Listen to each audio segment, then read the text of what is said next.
En octobre 2021, le monde entier découvre avec effroi une vidéo de la police britannique datant du mois de février dans laquelle Penny Jackson avoue sans détour avoir tué son mari à coups de couteau.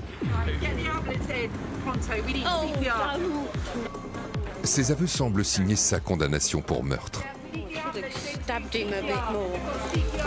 Dès le départ, tout l'a désigné coupable, de son appel au secours à l'arrivée de la police jusqu'à l'arrestation qui a suivi.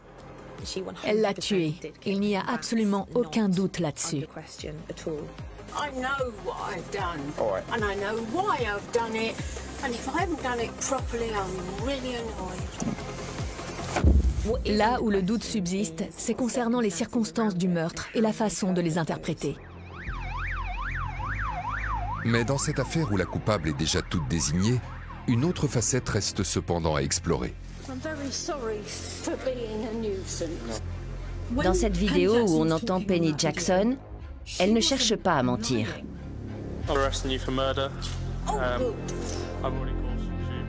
Elle ne recherche pas de marque de soutien. Et d'expérience, je dirais que c'est un comportement typique des auteurs de meurtres conjugaux. Il est possible que sa réaction soit la conséquence des atrocités et des provocations qu'elle a endurées tout au long de son existence.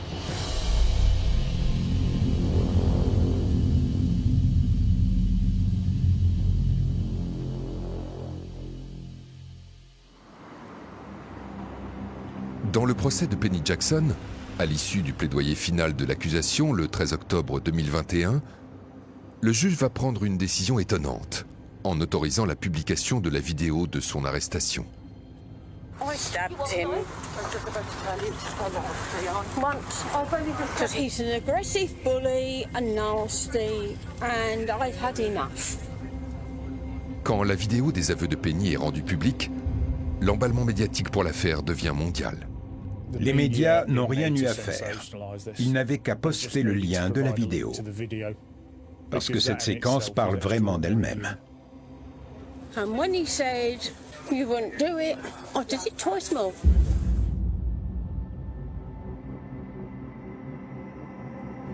C'est ainsi qu'Alan Jackson, le petit frère de David, avec lequel il était brouillé, apprend la tragique nouvelle avec 6 mois de retard par le biais du journal télévisé. J'ignorais totalement qu'il était décédé. Jusqu'à ce jour, Alan n'était à 1000 lieues de s'imaginer que son frère était mort et que sa belle-sœur Penny allait être jugée pour meurtre. Quand on a appris qu'elle avait fait ça en février, juste avant son anniversaire, on s'est dit, comment ça? C'était en février, on est maintenant en octobre. Et personne ne nous a rien dit. Mais ce qui choque le plus Alan, ce n'est pas que son frère ait été tué par Penny, mais que personne ne semble la croire quand elle affirme qu'il la maltraitait. Quand on a vu la vidéo de son arrestation, où elle dit « Je suis bien contente de l'avoir fait, c'est un tyran », je me suis dit « Écoutez ce qu'elle raconte, car c'est la pure vérité. »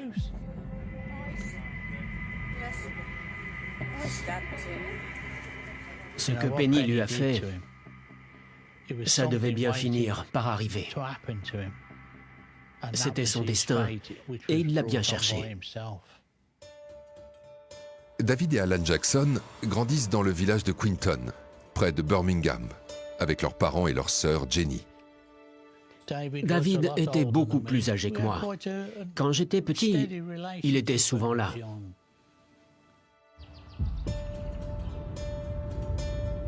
Plus tard, il a suivi sa propre voie. Il devait avoir dans les 19 ans quand il s'est engagé dans l'armée.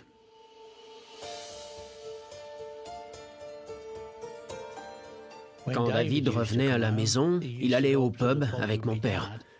Il a commencé à abuser de la boisson. Je l'ai vu changer. Il n'était plus le frère que j'avais connu. Il a commencé à ressembler de plus en plus à mon père. Il pouvait se laisser aller à des accès de violence. C'était effrayant, parce qu'il n'était plus du tout lui-même. Au fil du temps, les relations entre Alan et David se tendent, jusqu'à devenir exécrables lorsque leur mère tombe malade. J'étais très proche de ma mère. Quand elle est tombée malade, je passais la voir tous les lundis, les mercredis et les vendredis pour lui faire son ménage, passer la serpillière, etc. J'avais l'impression qu'il me voyait comme un profiteur vis-à-vis de sa mère. Il est devenu détestable avec moi. Il nous appelait les parasites de Kidderminster. C'était vraiment du harcèlement. S'il avait pu nous séparer, ma mère et moi, il aurait été le plus heureux des fils. Pour garder une trace du comportement de David à son égard, Alan conserve des échanges de messages de cette époque.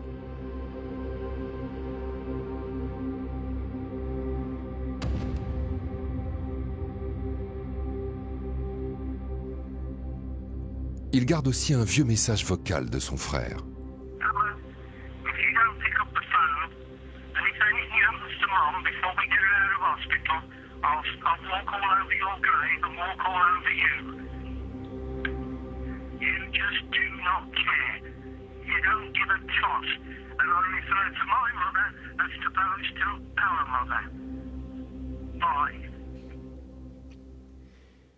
Ça m'a fait mal de l'entendre parler de sa mère, comme si ce n'était pas la mienne, et tenir des propos aussi malveillants au téléphone. Je me demande ce qui a bien pu se passer pour qu'il devienne comme ça, qu'il perde son sens de l'humour. Pourquoi il a choisi de s'engager dans cette voie, de devenir aussi désagréable, aussi mesquin? Et pour quelle raison? Qu'est-ce que je lui ai fait? C'est quelques années plus tôt, au début des années 90, que David rencontre Penny, sa future troisième femme. Et malgré les différends qui opposent Alan et son grand frère, il a tout de suite de la sympathie pour sa nouvelle épouse. J'ai toujours trouvé Penny sympathique. Elle a toujours ri et plaisanté avec moi. Dès le premier jour où on nous a présentés, c'est le genre de personne qu'on ne peut pas détester. Parce qu'elle est très vivante et qu'elle essaie toujours de mettre les autres à l'aise pour être appréciée. Cependant, dès les débuts de cette relation, Alan perçoit des tensions dans le couple. David voulait toujours tout contrôler. Il faisait tout pour tirer Penny vers le bas, la transformer en quelqu'un d'autre. Et ça ne passait pas avec elle. Il a plongé de plus en plus dans l'alcool et on voyait l'autre facette de sa personnalité prendre le dessus. On voyait qu'il se comportait mal avec Penny. Si elle avait le malheur de faire quelque chose un peu de travers, ou de ne pas en faire assez, il se mettait à crier ou à hausser le ton contre elle. Penny prenait ses distances et le laissait tout seul, sans doute pour se calmer. Et aussi parce qu'elle n'a jamais voulu entrer dans son jeu. Parce que sinon, ça n'aurait fait qu'envenimer les choses. Et qui sait ce qui serait alors arrivé? À la mort de David en février 2021, cela fait déjà plus de 10 ans que les deux frères ne se voient plus. Et même si Alan n'a lui-même été témoin que d'altercations verbales entre Penny et David, il va par la suite apprendre qu'il la violentait aussi physiquement. Il paraît qu'il a essayé de l'étouffer une fois. Ma mère m'a raconté l'avoir vu la jeter sur le lit et essayer de l'étrangler. C'était possible de la part de mon frère. Il était tout à fait capable de faire ce genre de choses, à cause de son penchant pour l'alcool. Ça lui faisait perdre les pédales. Et il ne contrôlait plus rien. Plus il buvait, plus il pouvait devenir violent. He's an aggressive bully and nasty, and I've had enough. Cependant, même si Alan a été directement confronté au caractère violent de son frère, il ne sera pas appelé à témoigner pour la défense de Penny, ni même informé de la mort de son frère. J'aurais apprécié d'être convoqué comme témoin, Mais je ne savais pas quand ni où le procès aurait lieu. J'ai bien essayé de me renseigner auprès d'un avocat, même auprès de la police, pour qu'on m'en dise un peu plus. Mais tout ce qu'on m'a répondu, c'est de rester en dehors de tout ça. Pourquoi m'avoir dit de ne pas m'en mêler? Pourquoi m'avoir tenu à l'écart? Elle n'a rien du monstre pour qui on a voulu la faire passer. C'est ce que je pense de Penny, en tout cas. C'est juste une personne normale. Pourquoi la police n'a-t-elle pas contacté Alan au sujet de la mort de son frère? Les gens ne se rendent pas toujours compte de la pression à laquelle la police doit faire face. Dans cette affaire, on a un frère qui a coupé les ponts et dont personne ne parle.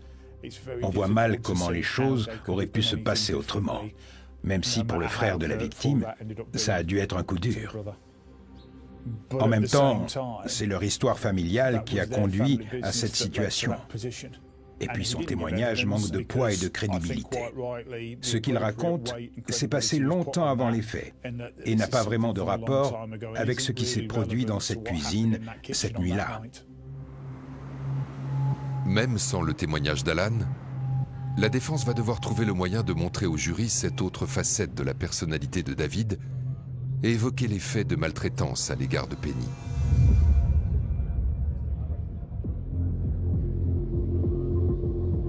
Le jeudi 19 octobre 2021, l'avocat de Penny Jackson entame sa plaidoirie dans le procès pour meurtre sur conjoint de sa cliente. Quand ça a été au tour de la défense, l'avocat a commencé à évoquer les antécédents d'actes de violence commis par David à l'encontre de Penny. Et ce qu'elle va raconter fait froid dans le dos. Lors du procès, il a été fait allusion à de présumés antécédents de violence conjugale qui auraient eu lieu au sein du couple, susceptibles de remplir les conditions d'ouverture d'une défense de provocation en vertu de la loi britannique sur les homicides. Ce qui veut dire que le chef d'inculpation pour meurtre aurait alors été requalifié en homicide involontaire. Le premier témoin appelé à la barre pour raconter une version totalement différente de celle présentée par l'accusation n'est autre que Penny Jackson elle-même.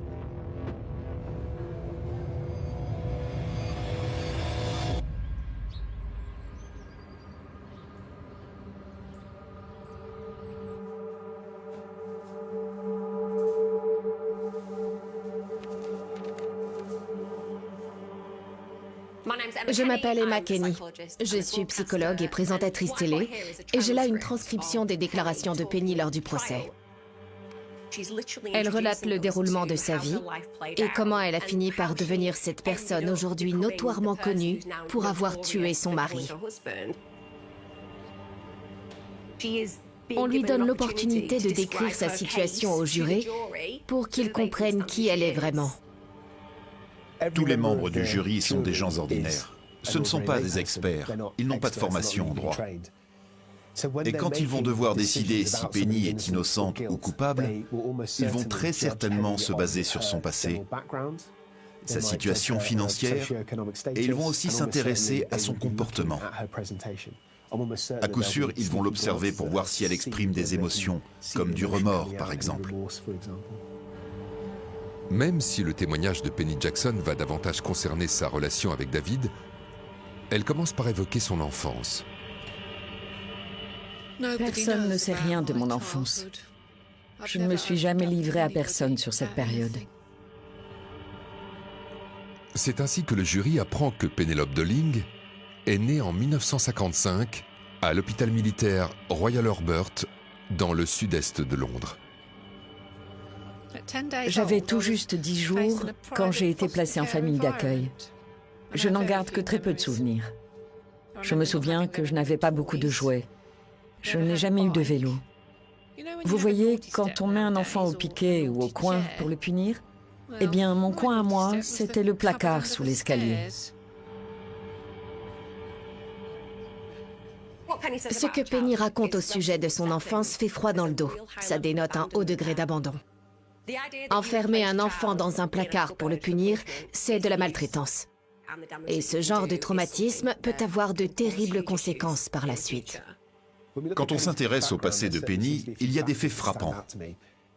Indéniablement, elle a eu une enfance difficile et tourmentée, ce qui peut engendrer un ressentiment que les gens gardent en eux pendant des années.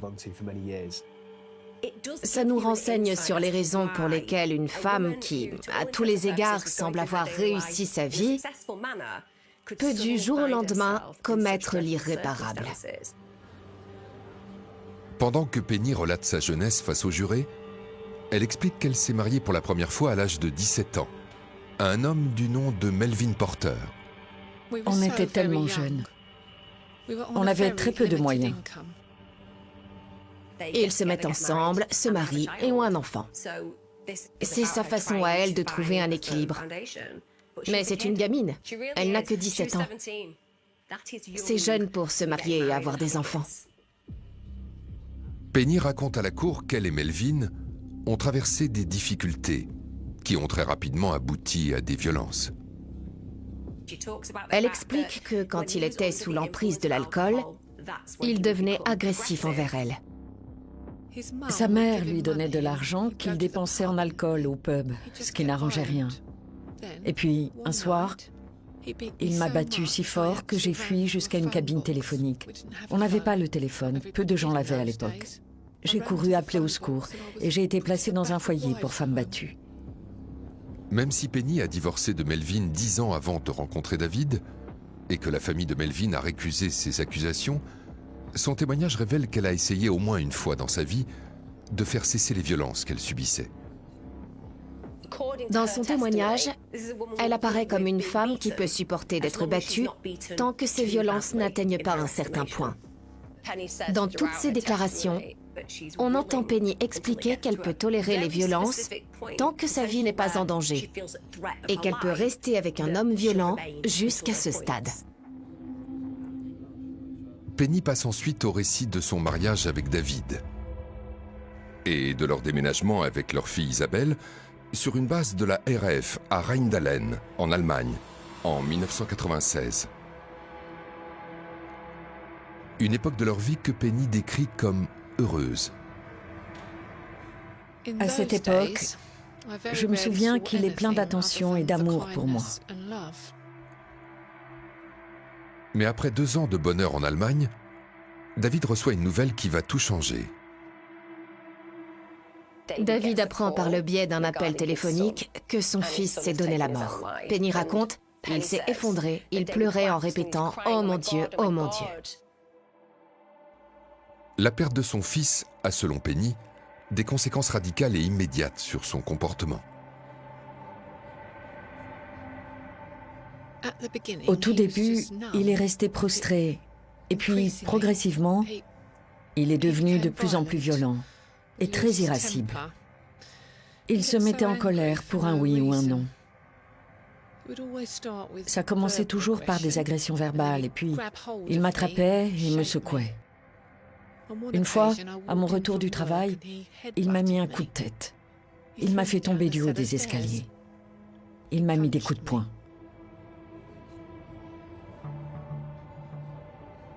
À mesure que Penny décrit l'impact sur David du suicide de son fils, ses accusations sont de plus en plus glaçantes.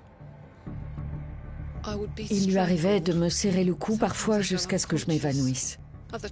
D'autres fois, il me laissait à demi consciente, allongée sur le lit ou par terre. Et quand il était vraiment énervé, il me frappait à coups de pied.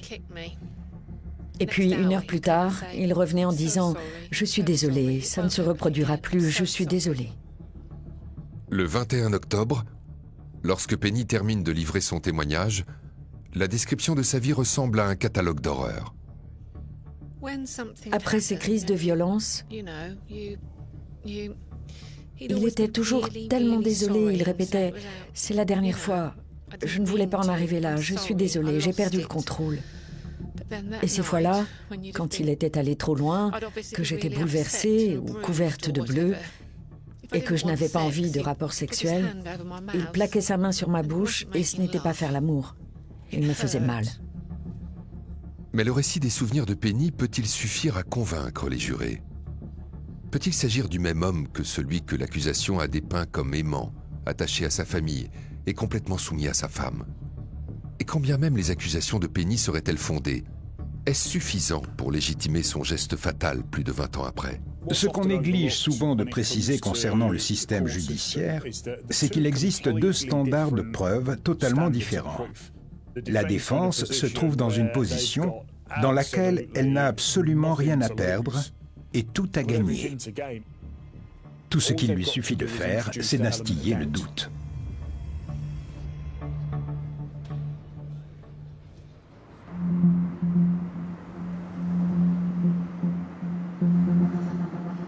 À la barre de la cour royale de Bristol, Penny enchaîne les déclarations accablantes sur les violences qu'elle affirme avoir subies pendant son mariage avec David et qui l'ont conduite à le poignarder à mort le 13 février 2021.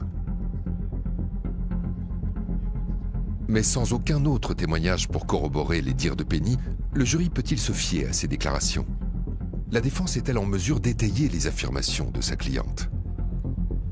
Si j'étais un membre du jury dans ce procès, je m'interrogerais sur le degré de maltraitance qu'elle a véritablement subi. La première chose que je demanderais, c'est dans quelle mesure tout cela est vrai, quelle était l'ampleur des violences, combien de temps elles ont duré, et si une personne ordinaire aurait réagi de la même manière.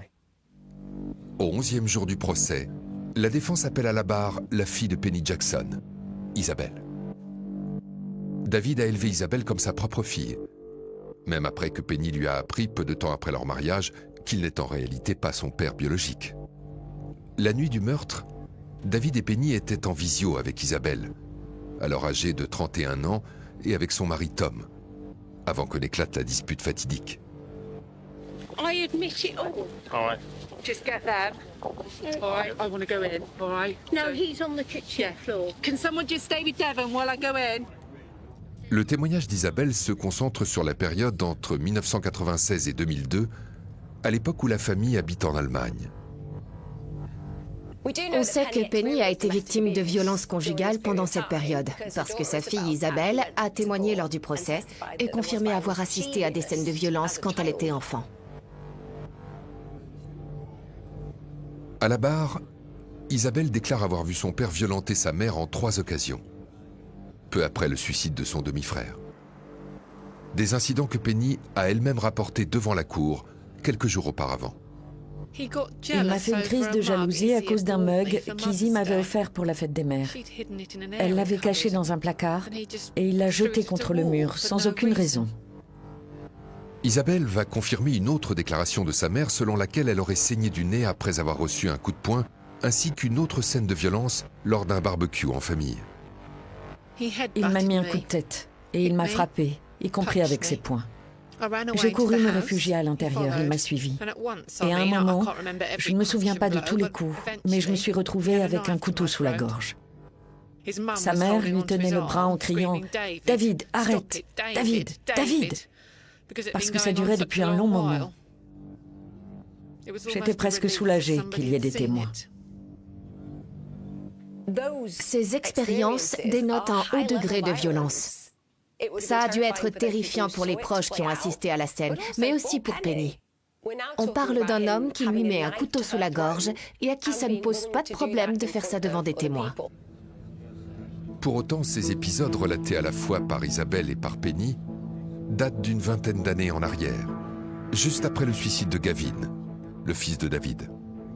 Ça a dû être plutôt difficile pour le jury et pour la cour de décider si ces faits faisaient partie d'un passé révolu ou s'ils n'étaient qu'un petit aperçu d'actes de violence qui se sont répétés sur le long terme. C'est sur cette base qu'ils ont dû déterminer si Penny était défendable ou non.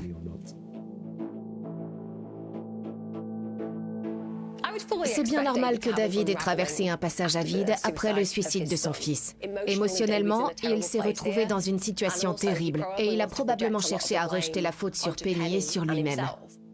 Ce qui nous amène à nous demander s'il ne s'est pas servi d'elle comme défouloir. À la suite de ces incidents, David entame une thérapie et sa famille ne sera plus jamais témoin d'abus de sa part, pas une fois au cours des 20 années qui vont suivre. Dans ces conditions, le jury peut-il croire Penny sur parole quand elle affirme que la violence a perduré?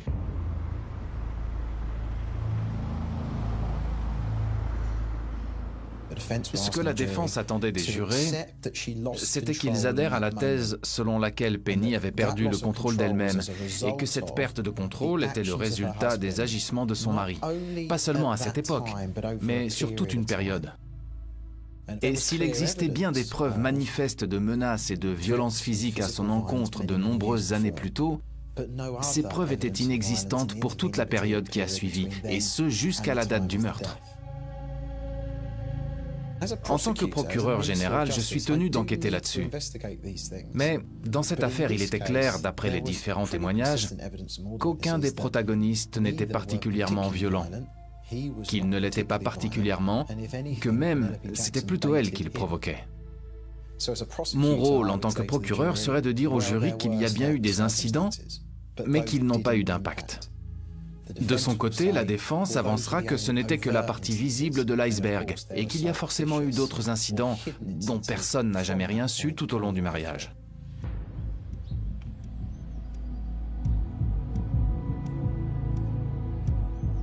On a tendance à considérer ces actes de violence comme s'ils avaient surgi de nulle part, comme si, du jour au lendemain, il était devenu violent, ne l'avait jamais été auparavant, et ne l'aurait jamais plus été, vu que personne n'en a plus jamais été témoin. Les gens se disent, c'était il y a 20 ans. Mais c'était tout sauf un incident isolé, je peux vous le garantir.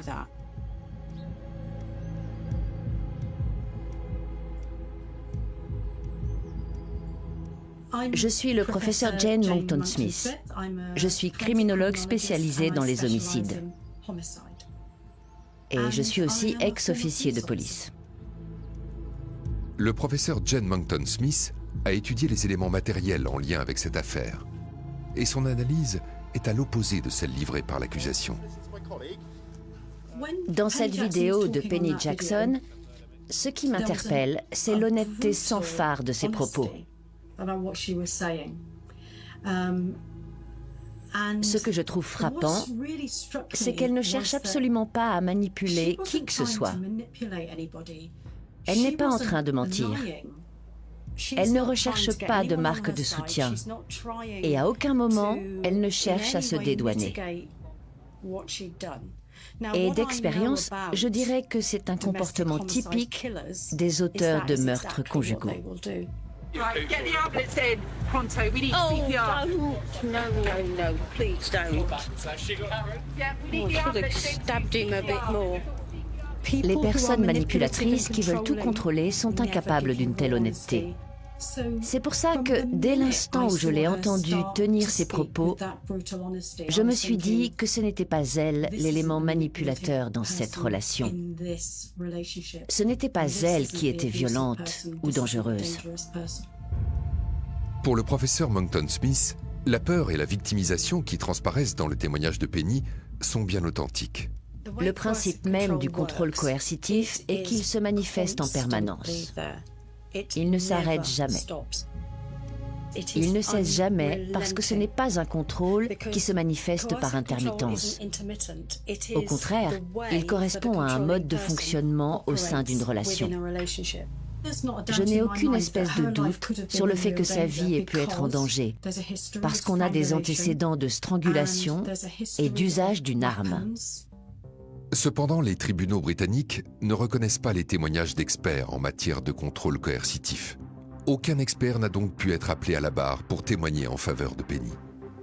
On a tendance à penser que les violences conjugales sont un comportement dont l'analyse relève du sens commun. Et les tribunaux ne font donc pas appel à des experts pour contextualiser le contrôle coercitif. Le système de la justice criminelle estime ne pas avoir besoin de cette expertise, alors que si. En l'absence d'experts pour évoquer la possibilité que Penny ait subi un contrôle coercitif tout au long de son mariage, sa défense repose entièrement sur les quelques épisodes documentés de violence vieux de plus de 20 ans. Et s'il y avait eu un autre incident plus récent dont les autres membres de la famille n'auraient pas été témoins? Penny Jackson était en phase de libération. Elle avait pris conscience de sa situation de victime et songeait à quitter le domicile. C'est la grande difficulté à surmonter et la plus lourde de conséquences dans le cas d'un contrôle coercitif. Tandis que les jurés de la Cour royale de Bristol entendent Penny décrire les accès de violence de son mari, ils savent pertinemment que les faits remontent à plus de 20 ans et sont survenus juste après le suicide de son fils. Pour la défense, ce manque de preuves récentes est un problème de taille. On sait que Penny a été victime de violences conjugales durant cette période, mais c'était plus de 20 ans auparavant. Et David venait de subir un terrible traumatisme en apprenant que son fils s'était donné la mort. Il en était forcément très affecté et devait lutter intérieurement pour ne pas sombrer dans la dépression. Le fait est qu'il y a bien eu un autre incident, beaucoup plus récent. 20 ans après les violences qui ont eu lieu alors qu'ils étaient installés en Allemagne et 2 mois avant le meurtre de David, il y a eu un autre incident, particulièrement inquiétant. En décembre 2020, 2 mois seulement avant la mort de David, la police reçoit un appel pour tapage nocturne au domicile des Jackson. Ce qui s'est passé, c'est que Penny et David se sont disputés au sujet d'une télécommande. Et le ton est tellement monté entre eux que cela a dérangé les voisins. On était en train de regarder la télé. C'était un moment agréable. Il avait la télécommande, comme d'habitude, et m'a dit qu'il cherchait un programme à regarder. Il me l'a balancé en me disant « Toi, trouve quelque chose ». Alors je me suis mise à zapper, en faisant défiler les chaînes via la flèche du bas, puis du haut, et inversement. Peu importe, mais ma façon de faire ne lui convenait pas. Je me suis dit qu'on ne s'était juste pas bien compris. Il s'est levé pour aller aux toilettes, du moins c'est ce que je croyais. Quand il est revenu dans la pièce, il m'a empoigné et m'a dit « C'est bon, je n'en peux plus. Tu es incapable de faire ce qu'on te demande, je m'en vais ». Je l'ai ensuite suivi dans la véranda et je lui ai dit « On ne va pas se disputer pour une télécommande. S'il te plaît, calme-toi. » Quand David pénètre dans la véranda cette nuit-là, il a un tisonnier à la main. J'étais terrifiée. J'ai cru que j'allais me prendre un coup de tisonnier dans la nuque ou la tête. Il ne m'avait jamais menacé comme ça, sauf avec un couteau, et c'était il y a plus de 20 ans. Il n'avait jamais rien utilisé de tel. Il m'avait secoué, poussé, étranglé, mais il n'avait jamais été dans une telle rage jusque-là. Penny raconte que, craignant pour sa sécurité, elle enferme David dans la véranda. Et comme la dispute se poursuit, elle prend une décision à laquelle elle ne s'était jamais résolue jusque-là, filmer la violence de son mari. Et ces images seront présentées à la cour. C'est la première fois que j'ai eu le courage de le filmer. C'était en train de dégénérer. Et j'ai filmé la scène. Je n'avais pas l'intention de m'en servir pour quoi que ce soit. Tout ce que je voulais, c'était la montrer à notre fille, pour qu'elle voie ce que j'endurais au quotidien. Quelques minutes plus tard, les policiers arrivés sur place découvrent que David a fracassé la véranda. Les policiers procèdent à un rappel à la loi. Le fait de filmer le comportement de son mari avec son mobile lui a quelque part donné confiance. Les gens allaient enfin comprendre les raisons de son malheur. C'était maintenant documenté et filmé. La police était au courant. Sa famille avait été témoin des faits et, dans une certaine mesure, ça lui a potentiellement donné de la force pour prendre l'effroyable décision qu'on connaît. La police avait la trace d'au moins un cas où David était supposément l'agresseur dans un incident violent. Mais d'autres éléments, en tout cas ceux mis en avant par l'accusation, suggéraient qu'elle avait tendance à le provoquer volontairement et à l'inciter à agir de la sorte. C'est difficile de déterminer avec les informations dont on dispose qui était l'agresseur et à qui revenait la faute. En tout état de cause, ils savaient parfaitement comment faire pour se pousser mutuellement à bout, et ces explosions de violence étaient certainement habituelles. Cet incident plus récent, remontant à quelques mois seulement, suffira-t-il à modifier l'opinion des jurés au moment où ils devront rendre leur décision.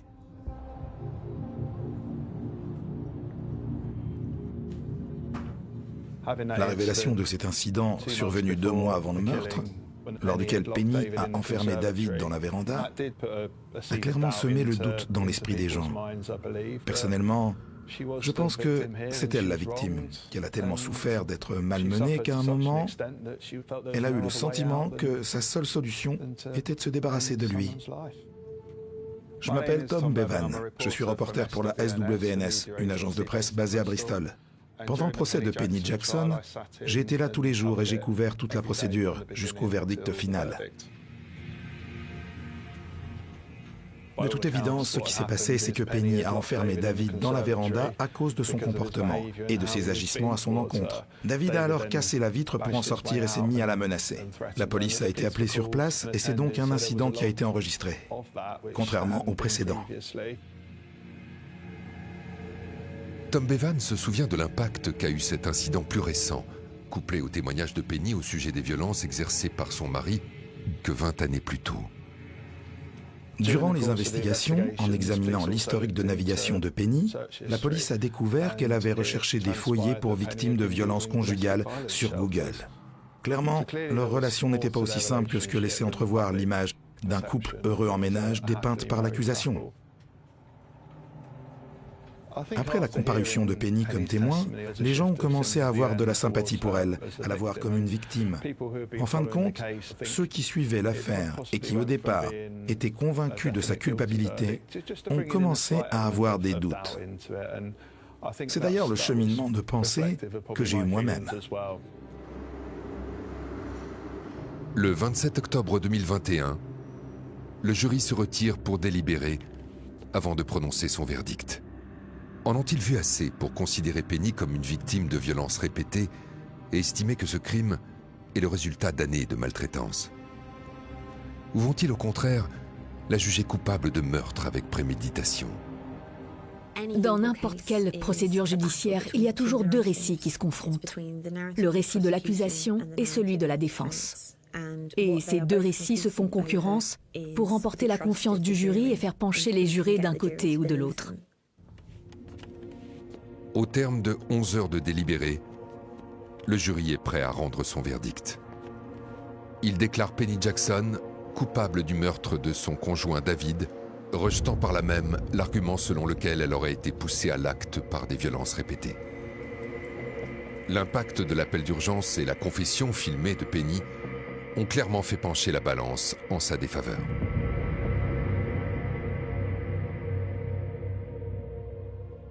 Ce n'est pas facile de se faire une opinion dans une telle situation. On pense à ce que les proches doivent ressentir, à ce qu'ils traversent. On réalise l'effet dévastateur que cela a pu avoir sur toutes ces vies. Et l'impact est tellement énorme que même le verdict d'un jury et la sentence d'un juge sont loin de suffire à ne serait-ce que commencer à refermer la plaie. Personne ne sort jamais gagnant de ce genre de situation. Le 29 octobre 2021, Penny Jackson comparaît devant la cour une dernière fois pour entendre la sentence. La peine planchée pour un meurtre est de 15 ans. Mais il a été demandé au juge de décider d'un minimum incompressible pour sa détention. Et dans ses remarques, le juge conclut que Penny Jackson a écrit sa lettre d'aveu avant d'avoir porté le premier coup, et que par conséquent, il y a bien eu préméditation. Pire encore, il suggère que par ses agissements, elle a terni la réputation de son mari, et dans le même temps, son nom de famille.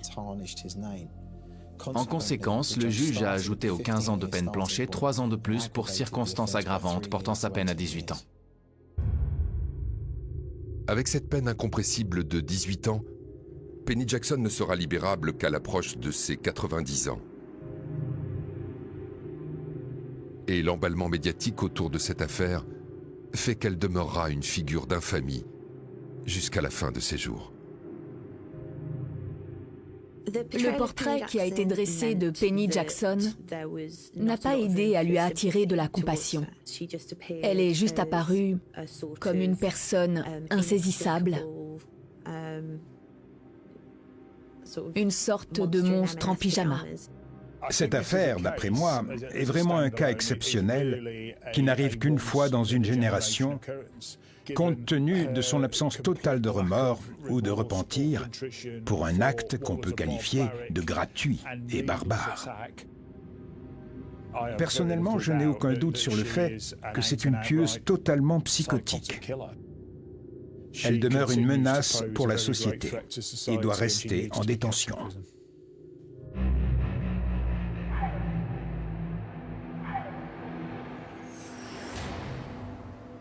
Et tout comme l'affaire a profondément divisé l'opinion publique, la condamnation à vie de Penny Jackson va laisser la famille de David à jamais divisée. L'image que je garde de David, c'est que c'était une personne qu'il fallait remettre à sa place, parce qu'il est resté impuni pendant bien trop longtemps.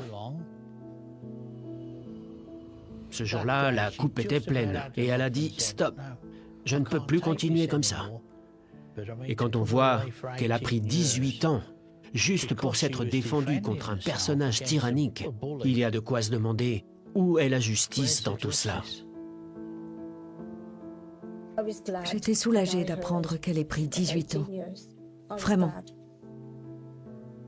Ça a été une mort très cruelle pour lui. Elle l'a laissé mourir. Et pour moi, c'était tellement atroce et cruel que cette peine, elle l'a bien méritée. On est satisfait du procès. Sur le plan personnel, parce que j'ai perdu un ami. Je ne veux plus jamais lui reparler. Je n'ai même pas porté un regard sur elle pendant le procès, même si je sais que Ronnie, elle, l'a regardé droit dans les yeux, l'air de dire « Comment tu as pu faire ça ?» Je ne pense pas qu'elle soit capable d'aimer qui que ce soit. Elle n'a pas cette faculté émotionnelle. Cette personnalité qui ressort dans la vidéo, ça résume de nombreux aspects de la personne qu'elle était à l'époque où on se fréquentait. Elle avait ce mépris des choses. Même dans des circonstances aussi épouvantables, Penny ne parvient pas à cacher sa personnalité profonde. Avec le temps, j'arrive beaucoup mieux à ne retenir que les bons moments qu'on a passés tous les quatre et à mettre de côté la haine que j'éprouve envers Penny. Pour autant, je ne pourrai jamais lui pardonner et jamais plus je ne veux la voir dans ma vie, ni même la revoir.